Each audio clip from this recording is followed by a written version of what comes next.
क्या बिटकॉइन सच में एक हेज अगेंस्ट इन्फ्लेशन है with the fixed circulation cap which is 21 million bitcoin? क्या ये एक स्टेटमेंट बिटकॉइन को हेज अगेंस्ट इन्फ्लेशन मतलब डिफ्लेशनरी एसेट क्लास बनाता है? We will talk about this in this video. At the same time, Russian financial chief, he is telling the trend is my friend. इसका मतलब क्या है? I'm going to discuss this Russia story on the first part of this video, and in the next part I will discuss क्या Bitcoin really एक hedge against inflation है या नहीं. Hey guys, this is Dave. Welcome back to BitBull. Hope you all are doing well and good. So before I go forward, as always, smash on the like button to a new all-time high. Subscribe this channel to stay profitable, to stay educated every single day, and be a part of our Twitter and Telegram handle, जिसका link video description पे मिल जाएगा. So watch this video till the very end. I'm sure you will learn something new.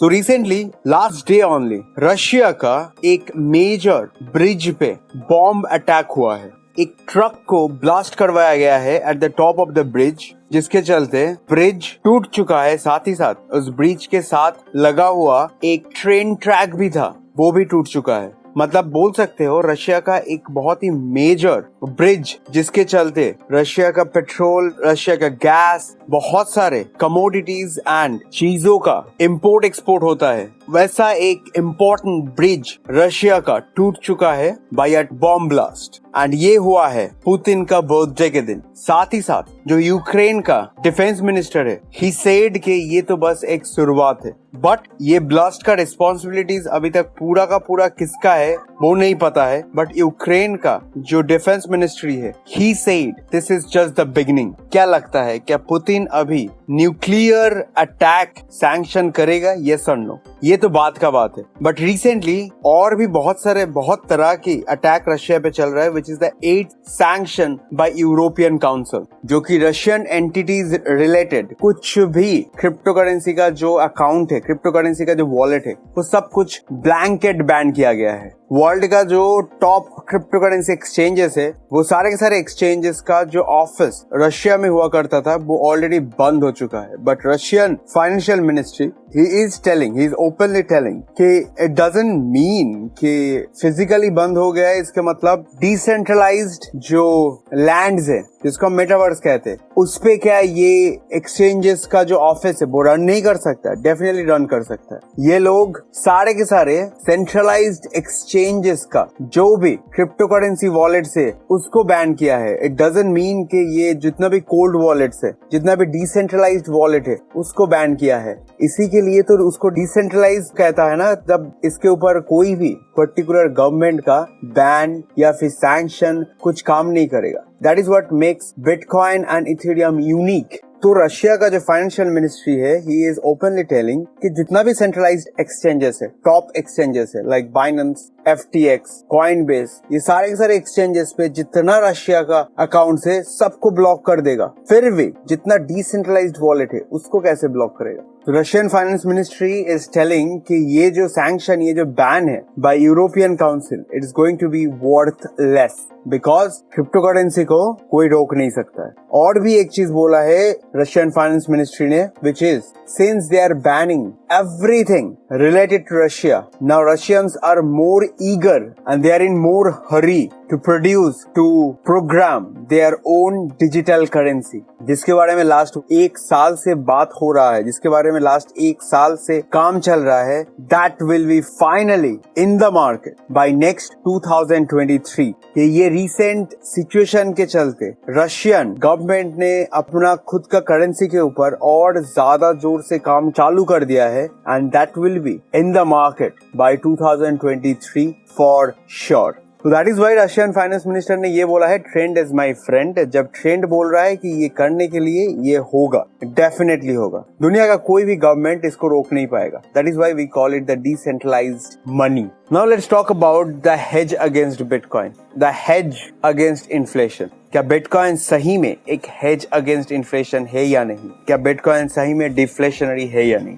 Undoubtedly bitcoin का जो 21 million fixed circulation cap है, that makes it deflationary, जो कि कोई change नहीं कर सकता. But if this is a deflationary, then bitcoin तो अभी इस टाइम पे सबसे बेस्ट परफॉर्मिंग एसेट होना चाहिए था. then why does Bitcoin has lost its 75% value? ऐसे बोल सकता है कि सारे एसेट क्लास में सबसे ज्यादा बिटकॉइन अपना प्राइस खोया है, बट आर्गुमेंटली बिटकॉइन 75% डाउन होने के बाद भी लास्ट 10 साल में बिटकॉइन का जो ग्रोथ है which is more than any other asset class in this world, including S&P 500 and Nasdaq. Gold के बारे में तो कोई बात ही नहीं कर रहा है. At the same time, it's not only Bitcoin.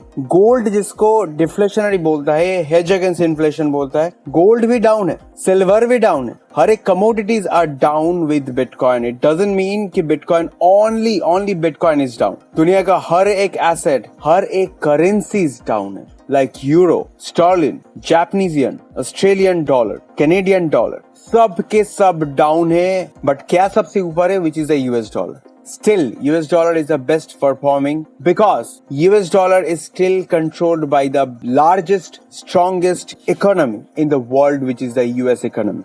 US government and US Fed अभी भी US dollar को अपने हिसाब से मार्केटिंग कर सकता है. Like why US dollar is going up? Because US Fed, US government is giving the most highest interest rate against your government bonds. So far it's 3.25 or 3.75 I guess. But Bitcoin के लिए कोई ये बोल नहीं पाएगा कि ये fixed एक return देगा on your savings. Bitcoin के लिए कोई ये नहीं बोल पाएगा. So US dollar is driven by our US government. US dollar is driven by a government named US government. तो since it's driven by government, तो गवर्नमेंट कुछ भी कर सकता है. जब चाहे $1 ट्रिलियन प्रिंट कर सकता है, जब चाहे ये लोग इंटरेस्ट रेट बढ़ा सकता है, जब चाहे ये लोग इंटरेस्ट रेट 0 कर सकता है, कुछ भी कर सकता है. बट बिटकॉइन में ऐसा कोई अथॉरिटी है नहीं. लेकिन ये अभी भी दावे के साथ कह सकता है कि जब इंटरेस्ट रेट यूएस फेड का सबसे नीचे था, उस टाइम का the best performing asset it was bitcoin. S&P 500, gold, Nasdaq, दुनिया का कोई भी स्टॉक मार्केट उठा लो, सारे के सारे स्टॉक मार्केट, सारे के सारे एसेट क्लास को कई डबल डिजिट में बिटकॉइन हराया था when US dollar was cheap. जब यूएस डॉलर बोरो करने के लिए 0.50% इंटरेस्ट रेट देना पड़ता था, तब bitcoin was the greatest performing asset. जैसे ही दिसंबर से यूएस गवर्नमेंट ने अपना इंटरेस्ट रेट हाई करना स्टार्ट किया है, तब से bitcoin has started losing its value. So इसके चलते ये भी प्रूव होता है, कोई अगर ये सोच रहा है कि बॉटम कब है, उसका सबसे आसान जो आंसर होता है, बॉटम तभी होगा जब यूएस गवर्नमेंट यूएस डॉलर का जो बोरोइंग इंटरेस्ट रेट है वो कम करना स्टार्ट करेगा, या फिर एक जगह पे आके, जिसको पिवट पॉइंट बोलते हैं, एक जगह पे आके स्टॉप करेगा. चाहे वो कोई भी पॉइंट हो, 3 हो, 5 हो, 6 हो, जबकि मार्केट को एक डेफिनेट एंगल मिलेगा कि चलो इसके बाद इंटरेस्ट रेट और नहीं हाई होने वाला है, शायद इधर ही स्टैग्नेंट रहेगा और मे बी 5-6 मंथ्स के बाद ये नीचे आना स्टार्ट करेगा. Then again Bitcoin will be untouchable. And for the long term, Bitcoin is the best performing asset. Bitcoin will be the best performing asset, and Bitcoin was the best performing asset. Last 10 years में Bitcoin $1 trillion return हुआ है. कोई भी asset class नहीं दे सकता है, ना कोई देने वाला है. Just wait for this situation to get normalized. Then see, Bitcoin will perform better than any other asset class. This is just a cooling down period. इसके बाद Fortune 500 जो companies है, like last time it was Tesla, it was MicroStrategy. So next time और भी बहुत सारे companies अपना नाम Bitcoin के खाता में दर्ज करेगा. उस टाइम ये asset class इस Bitcoin को कोई नहीं रोक सकता है. In the long term, in many other angles, this will always stay the best performing asset class, and this will always stay the hedge against inflation because of its 21 million fixed circulation. So that's it from my side, guys. Thank you for listening. Thank you for watching this video. So if you have liked this video and if you think this video will help your friends and family, do share this video with your friends and family. Subscribe this channel to get educated every single day. Be a part of our Twitter and Telegram handle, जिसका link video description पे मिल जाएगा. बहुत जल्दी मिलते हैं next update के साथ. Till then, Dev signing off.